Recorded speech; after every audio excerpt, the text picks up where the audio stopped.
I'm Sid Pandey, and this is my 1982 Porsche 911 SC.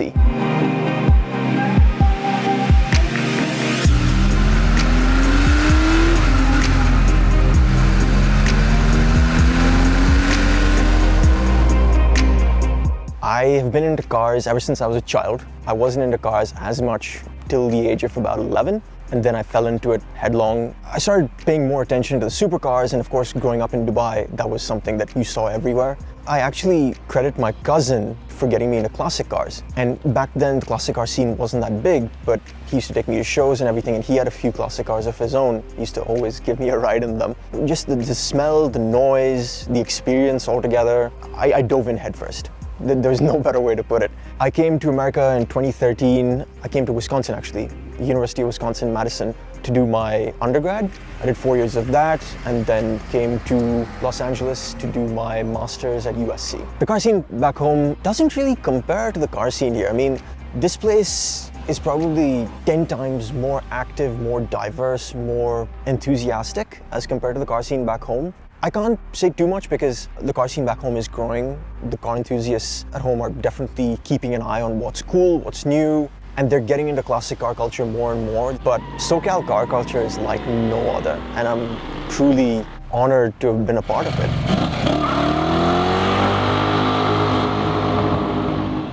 I'd heard what air-cooled Porsches were about. I didn't understand it. It's an old Porsche without a radiator. I don't understand how that concept works, but apparently it does. It sounds great, looks good, sure. In 2015, I started a blog of my own, and the first feature that I did was with a classic car collection in Dubai. And the gentleman who ran the collection at the time, he suggested taking a Porsche Carrera RS from 1973 out for a shoot, for a drive, just to give me a taste of what it was. And I was like, sure. And he started driving, and he didn't spare the horses. And we were in the desert on a 2-lane road, and this road doesn't go anywhere. And you're surrounded by sand on both sides. And he started rolling through the gears, and he was pretty high up in the rev band. And I think we hit 136 miles an hour. And at that speed, with the desert just flying by on both sides, with the noise of the mechanical fuel injection just screaming behind us, I got it. It was just that total immersive experience that hit me in that one split second. I was like, yes, I finally understand what the appeal is. I finally understand what these cars are all about. And I've been deeply in love with air-cooled Porsches ever since. And to an extent that my affinity for other cars may have dimmed a little bit. I don't see supercars in the same light anymore.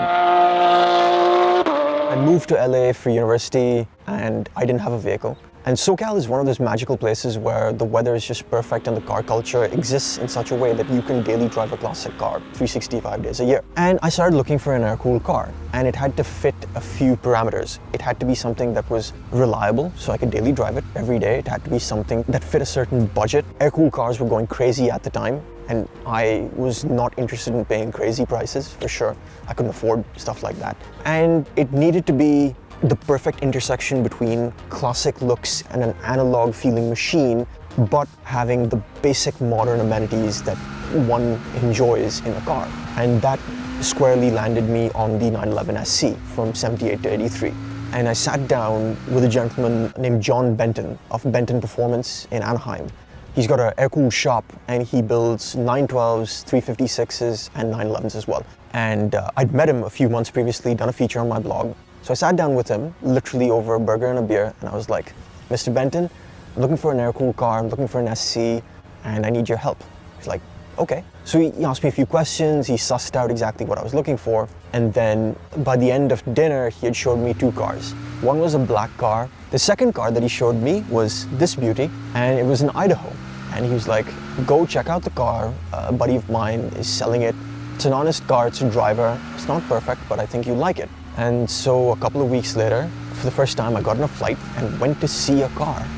And it was a very, very strange experience for me because I'd never done this before. This is the kind of stuff that you read on Haggerty and other websites. But I loved every moment of it, went to Idaho, and on this crisp fall morning, I ended up looking at this car, and I was in love. And to be fair, it did need a little work, but the body had just been redone. The previous owner was a one-man Porsche mechanic, a specialist who'd taken the car down to bare metal, had it resprayed.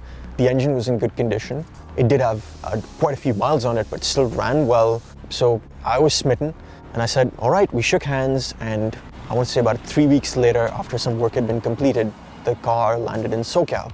Spent another 2 weeks at the shop, and John and the team got the car ready for me to daily drive it. And I got it, I want to say, the first week of November of 2017. And I drove it home, white-knuckled on the freeway, not sure what I was doing, and I daily drove it for 2 years after that. It went to the grocery, it went on camping trips, went for canyon sessions with friends and alone. It did everything. And that was because it was the only vehicle I had. These cars came with AC from the factory, but they weren't the best air conditioning system, so I got the AC removed. So very often a common sight was yours truly driving this car in the middle of summer, just sweating.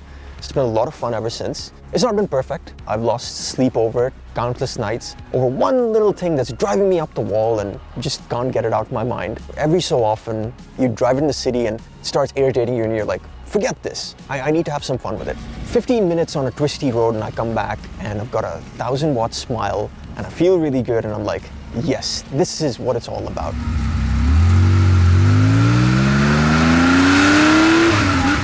It's special because it's the first classic car I've had. It's an air-cooled Porsche 911. The color is definitely special, but I've always loved the fact that these cars have been blank canvases. And from day one, I never left the car alone. I think one of the first things that I did with John's help was I swapped out the steering wheel, so I've got a normal prototypo in there, and it feels like an old glove. It's leather, it's worn in my hands, it's the right size, it feels right. And the car's never really been perfectly stock. It is factory original in a number of aspects, but it's never gonna win any shows or anything like that. I started putting stickers on it the second day, and there was never any plan where I wanted the car to look a certain way or anything. It was just me having fun with it. So the stickers kept getting added on, and I've basically got both windows filled. I had badges on the engine grille. At some point, I swapped the headlight lenses out to the French yellow lenses. I pulled out the radio and I put in a plate that says the radio switches on at 4,000 RPM, which is accurate, to be fair. You get on it about 4,000 RPM, you don't want to hear anything else. The color of the car became a running joke because when I got rid of the radio, I pulled out the antenna and that left a hole. So I went to a hardware store and I was looking for a plug, like a plastic or rubber plug. And I was rummaging through their parts bin and I found a cork plug. And instantly it clicked. It's a wine-colored car, so I might as well throw a cork in there. And that became a running joke every time I took the car out, where friends would go, Sid, what is that? And I'm like, think for a second. And they'd look at it and they're like, no way, it's a wine red car, so cork. And I had a chance to get a black plate, and I was sitting at home with Dad and Mom. I'd gone home for a holiday, and we were bouncing ideas back and forth, and instantly it clicked. It's a 911, wine 11, and that became the plate. I've made this car my own, and it is me in a way. Like the way I drive it, the way I've put my custom touches on it. 2010, I want to say, I started really getting into magazines, car magazines. Like any magazine I could get, I would try and buy. And I went through the gamut of your standard weekly car magazines, which weren't printed and written that well, to the European stuff that you could pick up, and it was hefty, it was heavy. Every page had this glossy photography on it, and that's what caught my eye, because at some point you read everything and you know the article, but it's the photography that keeps you coming back. And I started following a few photographers, and I started like keeping an eye out for what good photography was. And I had a phone, like a Nokia at that point, and I'd try and shoot all these angles, and obviously it wasn't the best. 2015, I got a DSLR, a Rebel T5i, started shooting and started taking inspiration from all these photographers that I'd been following.